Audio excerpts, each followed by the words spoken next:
Welcome into this webinar series presentation. We're going to be exploring behavioral health practices that support refugees and migrants with diverse identities. As an introduction, we are the Resource and Empowerment Technical Assistance Center for Behavioral Health, which is made possible by funding through the Substance Abuse and Mental Health Services Administration, which we all know as SAMHSA. Our team today is proud and eager to present to you all on these best practices when serving refugees and migrants of varying identities and orientations. And as we move into the content of the presentation, just please be aware that we might cover some heavy topics and material. We encourage you to be mindful of what comes up for you and just engage with the content as you're able to do so. So these are the areas that are going to be addressed during today's presentation. We're going to begin by reviewing the learning objectives for the presentation. We're going to introduce RMTAC a little more formally and the services that we provide. And then we're going to look at a few examples of the support we've already been providing since the launch of our program. Then we're going to go into the presentation on how to engage refugees and migrants in conversations about their identity, best practices for serving the needs of refugees and migrants with diverse identities with a case study example to review. Social determinants of health that impact these vulnerable populations, practical skills for providers to use when working with these clients, and then behavioral health practices that utilize a strength-based modality that emphasizes protective factors. And then we're going to finalize the presentation by looking at national resources and then reviewing the references before we go into our closing reminders, including a recap on the services that RMTAC offers and how you can access them. As we go through the presentation, I encourage you to note any questions you might have because we will have time at the end of the presentation for a Q&A session. So this is me. I'm very excited to be here with you today. I'm joined by Olivia Baylor.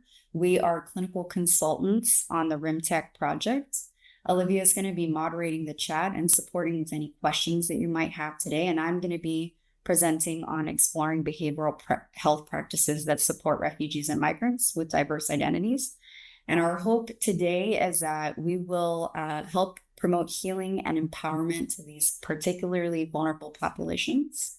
And before we move into the next part, I'm going to see if anyone has noted how they're feeling in the chat.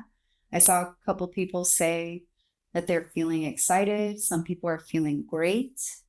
Feeling excited. I love that. Great energy on a Tuesday, no less. Wonderful. Well, I'm feeding off of all of that energy. So I'm glad that y'all are excited and energized and ready to learn. So before we get any further into the presentation and get more comfortable with the material, I want to hear from you again in the chat. Share any diverse identities that you've heard of or come across during your time working with refugees and migrants that you might be interested in learning more about. We want to know what we can support you with. So let us know any kinds of diverse identities you may have come across. All right, so as you do that, I'm going to move into the learning objectives. By the end of today's presentation, we hope to provide you with a better understanding of these diverse identities amongst refugees and migrants, best practices for providing services with cultural humility, and recognizing the impact of intersectional identities on social determinants of health. We're also going to examine how to address the challenges faced during resettlement and integration by identifying accessible resources to treatment planning, advocacy, and supportive services. All right, so I wanted to start today's presentation by first reviewing the process of giving clients the space to define themselves so that we can begin to appreciate their diversity and they can take ownership of who they are with pride. So ideally, when you have a client coming in, your registration system asks for and documents pronouns, chosen names, all of that demographic information on your clients so you know what to use. But if not, you need to start giving yourself permission to politely ask for this information, even if it feels uncomfortable for you. For instance, you can say, I would like to be respectful. How would you like to be addressed? Simple as that. What name do you go by? And what are your pronouns? These very simple interactions can start the process of building rapport in the client-provider alliance, which is the first step in facilitating healing and treatment, which might sound wild, but just having space to go by a chosen name and using pronouns that they may not have been respected in the past is all part of that healing process. And once you know that chosen name, once you know that person's pronouns, make sure that you are always using it, whether you're talking with them or about them. And I know that asking for pronouns and asking for a chosen name, that might feel strange at first, but it does get easier with time and every time that you do it. And your clients will start to feel more comfortable, which is worth that kind of awkward phase that comes with introducing a change to your established communication patterns. That being said, mistakes do happen, and that is totally normal. So give yourself some grace when that does happen. If you slip, you can say something as simple as, I'm sorry for using the wrong pronoun. I'm sorry for using the wrong name. I didn't mean to be disrespectful. What name do you go by and what are your pronouns? Just to reiterate and refamiliarize yourself. Or you can say, I apologize, I'm still learning, let me try again. It's not necessary to give long apologies, just be honest, be open. And before moving on to the next point, I do want to add that displaying flags for inclusion around your workplace and providing educational material that has images of and information on diverse populations and identities are a subtle but noticeable change that you can make relatively easily, but it can have a huge impact on making clients feel safer in the space that you're creating for them. So I'm going to check to see if there's any comments in the chat. Okay, we've got a few people responding to questions, so I'll finish up here and take a look at that again. Moving to the next point. When you're ensuring that members of minority groups like refugees and migrants don't suffer additional discrimination than they may have already in the past, it's important to be aware of your personal preconceptions or attitudes. Sometimes prejudice can stem from a lack of knowledge, unchecked biases, and whether it's inadvertent or purposeful, it's still considered discrimination. So as providers, it's important for us to suspend our beliefs, which just means we temporarily put aside our doubts or our skepticism, and we accept the beliefs of others as true. And this act can help you get into the headspace that's focused on considering your client first and foremost. It's also important to make sure that any teams you might supervise or your colleagues are also aware of these concepts so that you know that clients can expect to receive the same level of understanding and treatment across the board, regardless of the staff members that they're working with. And then lastly, I have self-identification. This is a key principle for the treatment of minority groups. They have the right to define themselves as belonging to a certain group, and just as crucially, avoiding doing so. So don't make assumptions about clients' identities, and only define someone as a member of a group once they have done so themselves first. And after looking at all these points on the slide, I think it's important to note, avoid asking any unnecessary questions. I know that some people are curious and want to ask questions, but most everyone wants to keep their personal life private, especially refugees and migrants that might feel that their legal status is going to jeopardize their safety.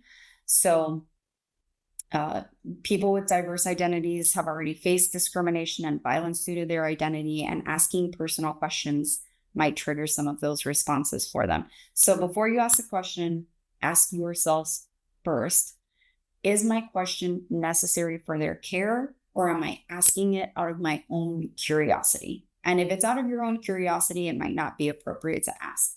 Instead, think, what do I know? What do I need to know? And how can I ask for the information I need to know in a sensitive way?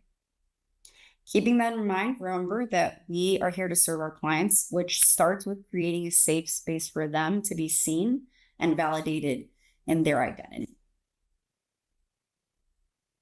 Okay, So now we're going to be taking a look at a video that introduces us to Michelle, who is a transgender woman who comes to the US from Honduras to escape violence and discrimination. So let's watch, and then we'll look at best practices to support her during resettlement.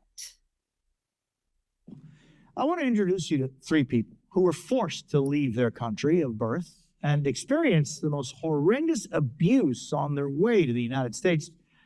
Because for them, asylum is literally about life or death.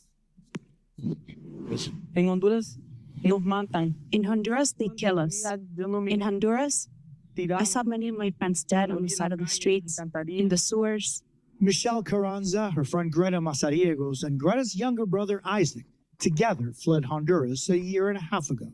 Cuando uno sale When leaving my country, never imagined. Uno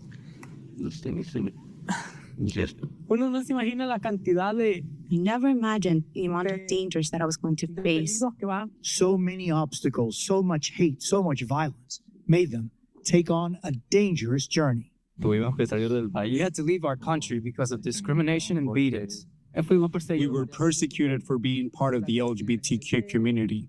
En Honduras, In Honduras, I feel that not only me, but a lot of people from the LGBT community have to escape because they fear losing their lives. They left Honduras, traveled through Guatemala, into Chiapas in Mexico, finally making it to Tijuana near the U.S. border. en Tijuana es donde pasé la parte más In fea. Tijuana lo que is where I pasé. experienced the ugliest part of migrating from Mexico. Michelle says in that final stop in Tijuana, she was raped and left to die. Me volteé a ver. He looked at me and said, Tú hoy te mueres. "Today you're going to die. Hoy Today is the last time you see the sunlight." The man who raped me, he raped me without protection. I lived in the Garden of Butterflies shelter. They arrived at the shelter to administer HIV tests. Se me hacen los análisis. I got my blood work done. Then I go outside with the guy, the nurse, and he said, "Your test came back positive." Yo me quedé. Creo que I think my face even changed color when he told me that my test was positive. I told him, "How is that possible? It can't be possible." Michelle and her friends survived, but many do not. The Organization of American States found the average life expectancy of trans women in Latin America is no more than 35 years of age. In Mexico, activists have recorded at least 231 murders of LGBTQ people in the last 3 years. Back here, all 3 now hope to request asylum. So that is the heart-wrenching story of Michelle, and there are many refugees and migrants that come with very similar stories. And I was taking a look at the chat here, and I saw some people sharing that they've got clients who come to the US and are having a hard time getting services without insurance. There are people who've experienced gang violence, and all of these stories, although common, are no less difficult to manage and handle as they're also resettling here in the US. And so how can we as providers show up and support them through this process? I've got a couple of things noted here on the slide, and we'll go into more detail during the presentation. But as you might notice, one of the most important things is being really intentional about creating a network of local providers who can fill the gaps in services of these unique needs. So we've got, like it was mentioned in the chat, people without insurance, people with gang violence. Michelle now has to find care for HIV and AIDS treatment.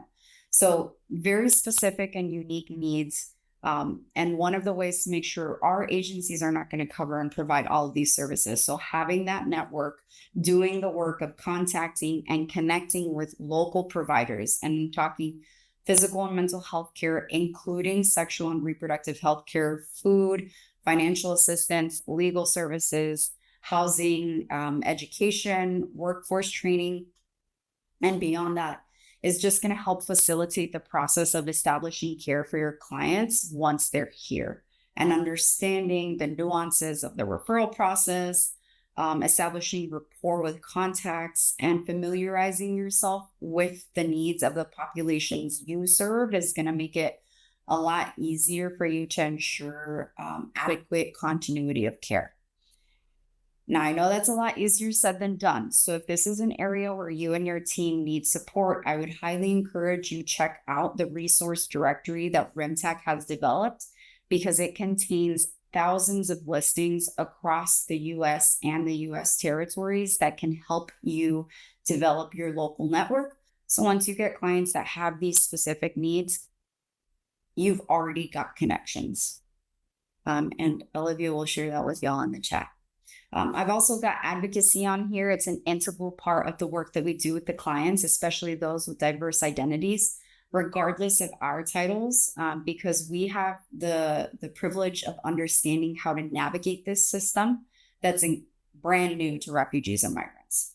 So by taking the knowledge that we have of understanding the process, completing the applications, submitting referrals, and taking all the necessary steps to meet needs like securing housing or enrolling in school, we are essentially advocating for and supporting our clients.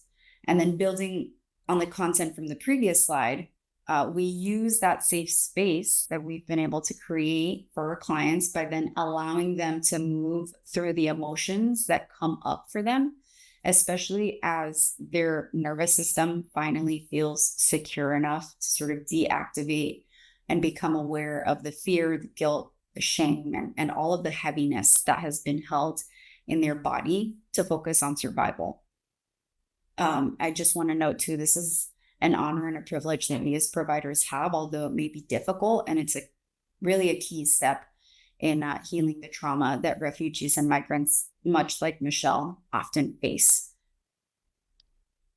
Okay, so now I want to get your input again. We've got another question for you, so remember to sound off in the chat here. I want to know what comes to mind for you when you think about the unique challenges that LGBTQIA2S plus refugee and migrants individuals might face as they try to access basic needs like housing, healthcare, employment during the migration process. So we'll put that question in the chat so you can have a look at it. But as you're thinking through that, as we're going through the presentation, any that come to mind, just throw them in the chat and we'll discuss them. Okay, so as you're thinking about the unique challenges that refugees and migrants with diverse identities might face, we're going to look at definitely a non-exhaustive list of social determinants of health that can impact their well-being. So first, I want us to all be on the same page and understand what I mean by social determinants of health. So I'm going to be using the definition from the U.S. Center for Disease Control and Prevention in conjunction with the World Health Organization, and they define them as non-medical factors that influence health outcomes. So these are the conditions in which people are born, grow, work, live, worship, and age. These conditions include a wide set of forces and systems that shape daily life, such as economic policies and systems, development agencies, social norms, social policies, and political systems. Okay. For the purposes of this presentation, we're going to focus on the unique challenges that refugees and migrants with diverse identities experience at the intersection of their sexual orientation, gender identity, and immigration status. For many, accessing the basic necessities like healthcare, employment, and housing can be incredibly difficult due to the legal restrictions, language barriers, and the fear of discrimination. These challenges often lead to worse health outcomes, including increased risks of mental health struggles, violence, and exploitation. So let's take a closer look at some of the most significant social determinants that are affecting refugees and migrants with diverse identities. As I said, many struggle to find healthcare providers who are knowledgeable about both LGBTQIA2S plus health and immigrant-specific concerns. There might also be language barriers, lack of insurance, like we were talking about, fear of deportation, or denial of gender-affirming care. For undocumented individuals, seeking help can feel risky because many face barriers to treatment, prevention, especially for HIV and AIDS, like we saw with Michelle, which is a major health concern worldwide. And these vulnerable populations also oftentimes experience discrimination when seeking employment because of their gender identity, sexual orientation, or immigration status. And many are forced to work low-wage jobs with no legal protections, which leaves them vulnerable to labor exploitation, including human trafficking and unsafe working conditions. And then without economic stability, access to healthcare, safe housing, and legal support becomes even harder. Additionally, many face violence, trafficking, and hate crimes, often without legal recourse. And some may even be isolated from their home culture due to stigma, or they might be facing rejection from the wider LGBTQIA2S+ community due to xenophobia. So the lack of support increases their risk of homelessness, mental health struggles, and even suicide. So for asylum seekers, the asylum process itself can be re-traumatizing because you have long wait times, limited access to safe resources, and many wonder about their status and their case. So knowing all of this, let's consider how we can support these clients as they come into our care with questions, concerns, and needs so that we are prepared to support them. And I'm noticing a few mentions in the chat already. Some people don't know their rights, or they have language barriers. There's discrimination, language ability to advocate for themselves with healthcare providers or other community workers, and language barriers. Yeah, absolutely. Goes back to what we were talking about in terms of advocacy. We even unintentionally become advocates because we know how to navigate the system and speak the language and know the steps. So let's bring all of that together and look at some of the practical skills that we can use to directly meet some of these unique needs.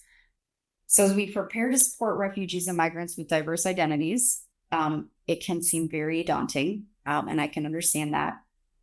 There's an intersectionality of multiple identities coming into play, and it can compound their experiences of marginalization.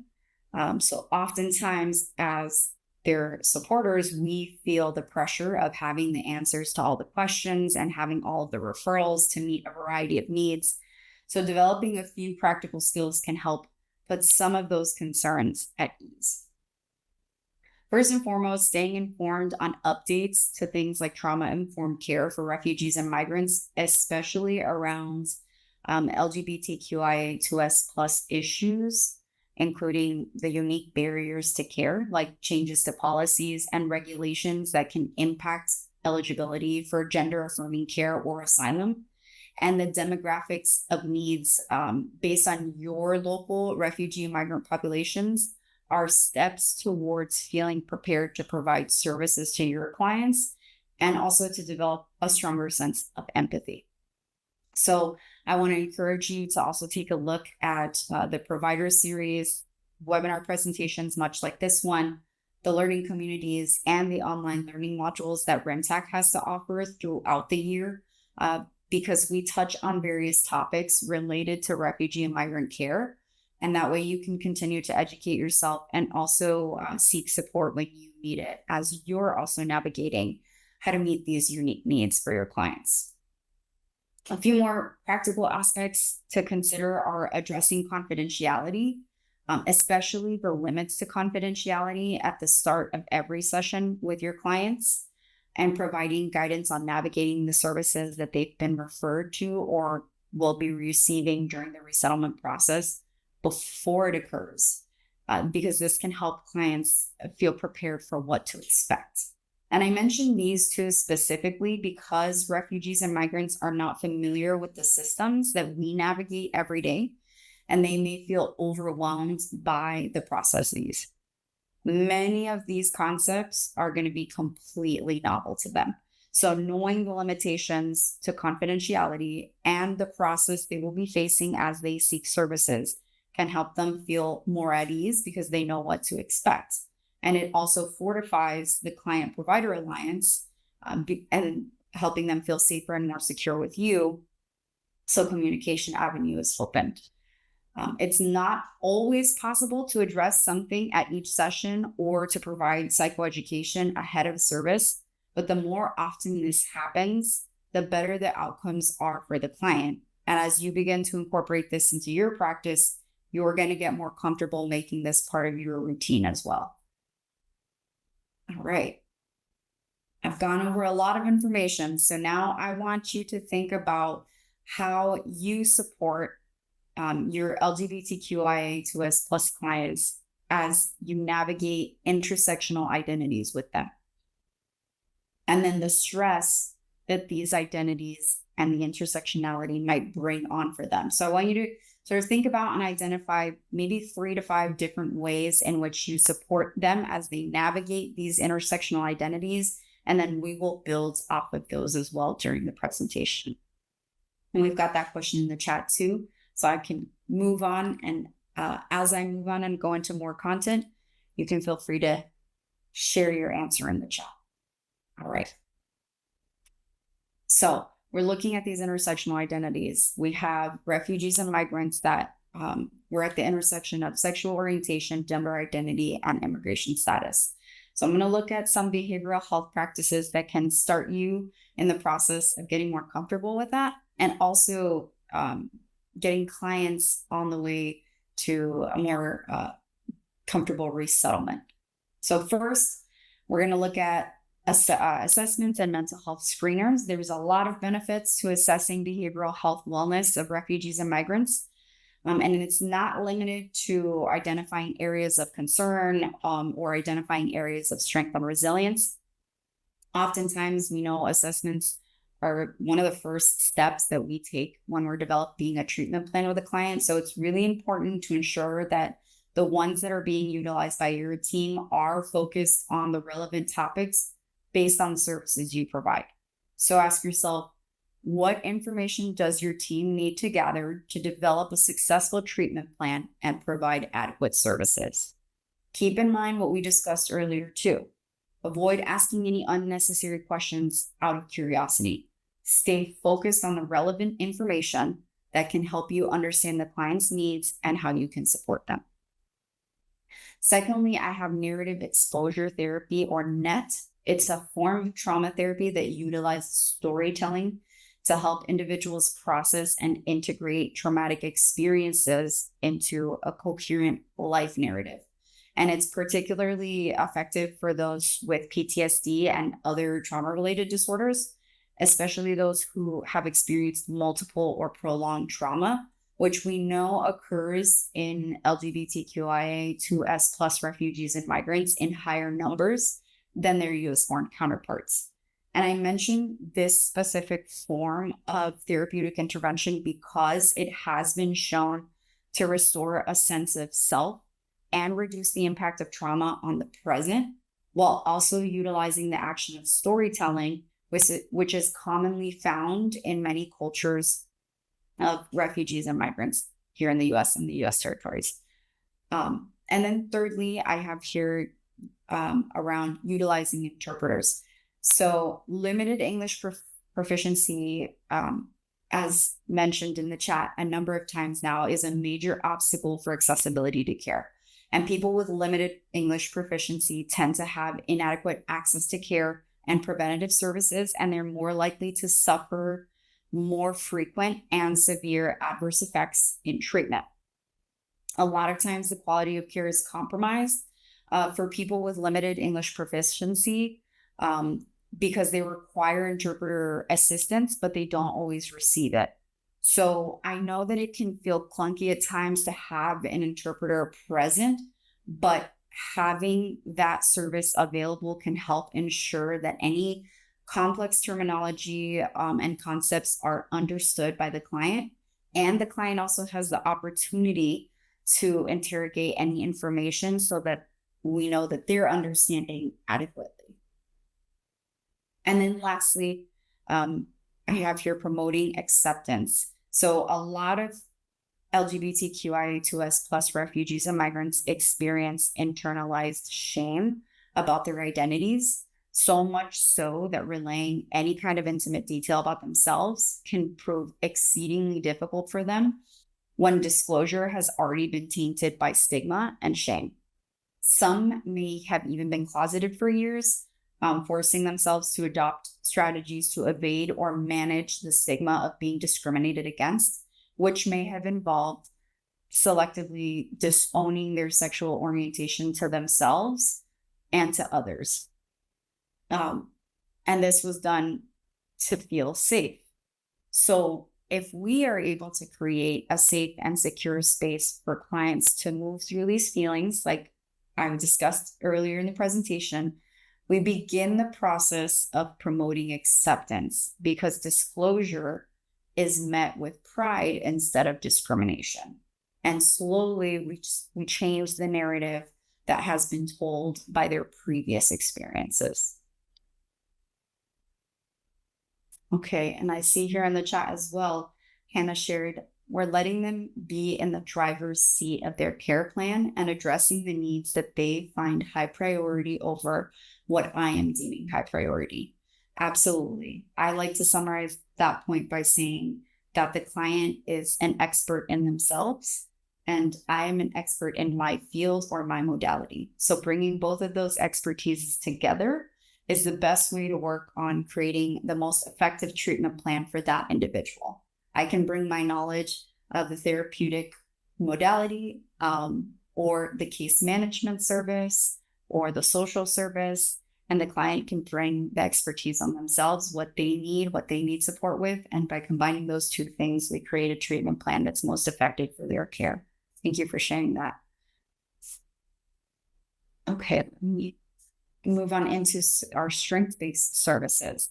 Okay, so far from suggesting that we are responsible for our clients' healing, what I want to emphasize is identifying and highlighting the protective factors that are already present amongst those we serve and building on that to support them in navigating services. So for instance, natural resourcefulness in clients can be beneficial to establishing care with local providers because they can learn to navigate the system more aptly than clients who might struggle to understand novel concepts in a new country.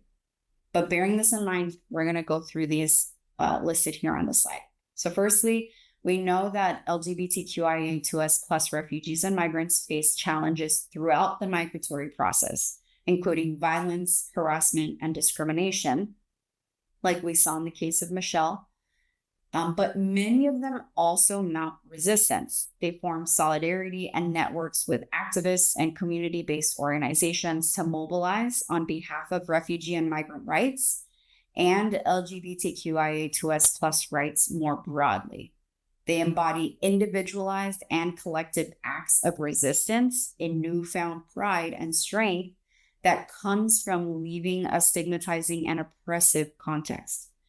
We might call someone who engages in these activities as resilient, right? So secondly, we have here the traditional or like cis heteronormative family relationship is often strained for many LGBTQIS 2S+ people who suffer violence and rejection from blood relatives. So instead, many form chosen families with non-blood relatives who provide each other with basic human needs and mutual support. And this is especially true in refugees and migrants that come from more collectivist cultures that emphasize the well-being and the goals of the group over the individual. And they prioritize interdependence and social harmony. And we might see someone like this as optimistic and able to leverage personal strengths and values. All right, and lastly, migration by LGBTQIA2S+ persons can be beneficial for the advancements of their rights in both their home country and the host country. These migration flows find that the movement of activists from restrictive to more accepting countries creates new bonds across the borders that strengthen transnational solidarity and brings material, human, and symbolic resources to local and transnational activism. So far from remaining victims, refugees and migrants can, in some circumstances, use this newfound acceptance and feelings of empowerment to connect with other activists or other community members and bolster their participation both in the host country and transnationally. So we look at someone like this, we might define them as being an effective problem solver. So I'm pointing these out because these are protective factors that we might be able to identify in clients that we work with, because it's likely that we already see these characteristics in the people that we serve, but they might be so stuck in their survival mode that they're blind to see how they can resettle in a new country, especially during uncertain times. And so what I'm suggesting is that by identifying these protective factors, we can help clients help themselves by learning how to tap into their natural resourcefulness as they navigate resettlement. Okay, so I've got another question for y'all. As we mentioned earlier, we want to have a robust network. We want to fill in gaps in services. So what types of national resources would be most helpful?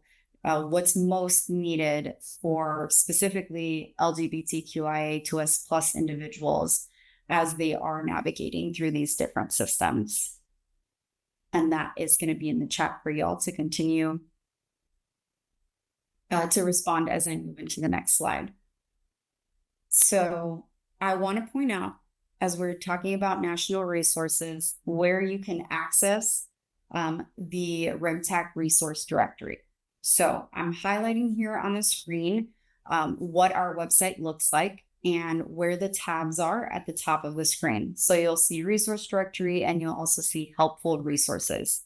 And the website is just rmtac.org. And you can click those tabs at the top of the screen. There, like I mentioned, we have thousands of resources listed on the resource directory, and that's available for refugee and migrant care on a national level. And we've listed over 12,000 different agencies, and we have them divided and listed by state and territory. So again, any kind of resources that you might be looking for, I would encourage you to check that out so that you can start building that network and have all those services ready for the clients that you're going to be serving. Then additionally, we have the helpful resources. This tab lists a few online resources that can assist in navigating information related to refugees and migrants. And if I haven't mentioned it before, all of this content is available for you to use freely so that you can utilize it to help refugees and migrants navigate different systems during that resettlement process. So we're going to share that in the chat so you can access that at your leisure. And then I've taken the liberty of adding a few national resources that are available for you to access in your work with refugees and migrants with diverse identities here on this slide. We will be distributing the slides to y'all along with a handout that will have all of this information on here. But these are just a few that are available nationally. So it doesn't matter what location you're at. You can always reach out to these specific agencies for support with this specific population. And then we would like to hear from you as well if there are any additional resources that you have that you think would be helpful to add to this list. We are always growing our resource directory. We're always adding new agencies. And so we just want to open the chat for y'all to be able to share any resources as well so that we can keep adding to that list and keep making sure that providers have access to them as they are serving the unique needs of refugees and migrants, all kinds of identities. And as you are looking for support and getting services and navigating systems with these vulnerable populations, I would also want to share about how to submit a consultation and technical assistance request with us at RMTAC. Again, you just go to our website, rmtac.org, and you're going to click on the blue button on the top of the navigation screen, and it's going to say request consultation or technical assistance, and it'll take you to a form. You can complete that form, and you'll get a response from one of our team members within 1 to 3 business days. And we're happy to help support with any questions you might have, resources you might need, or treatment planning that we can support with. And Olivia is going to share that in the chat as well, and it'll take you directly to our online submission form. And then the next couple slides has all the references that were used to develop the content in this presentation. It's going to be available for you here and their number. So if any of them were referenced directly during the presentation, it'll coincide with the number you'll see here. And again, we are going to be distributing these slides to y'all so you can access these references at your leisure.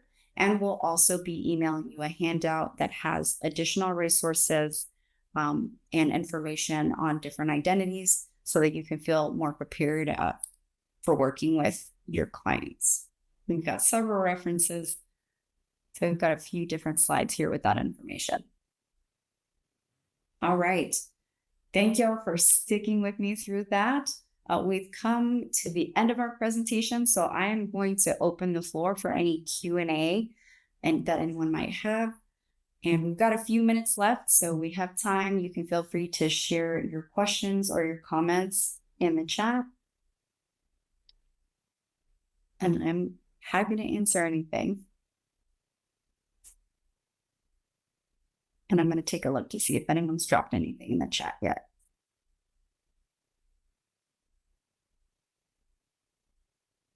And I appreciate everybody sharing. I'm looking through the chat and seeing what everyone has shared. Okay, Esther, we do have a question. Question from Jennifer. How do we add resources to this list? There's a lot missing in Jacksonville, Florida. Excellent. Well, I'm glad that you have additional resources, and we are happy to add more for Jacksonville, Florida. In the coming slides, I'm going to share our email. You can let us know via email if you have several, because I would say you can add them in the chat. But if you have several, I would encourage you to reach out to us via email, and we're happy to add those on there. Thank you for letting us know. Okay.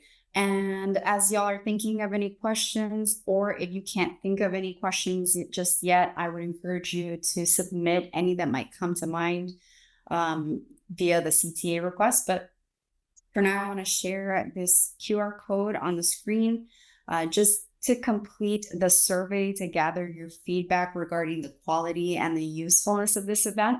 The information that you provide is going to be used to enhance and improve our future events.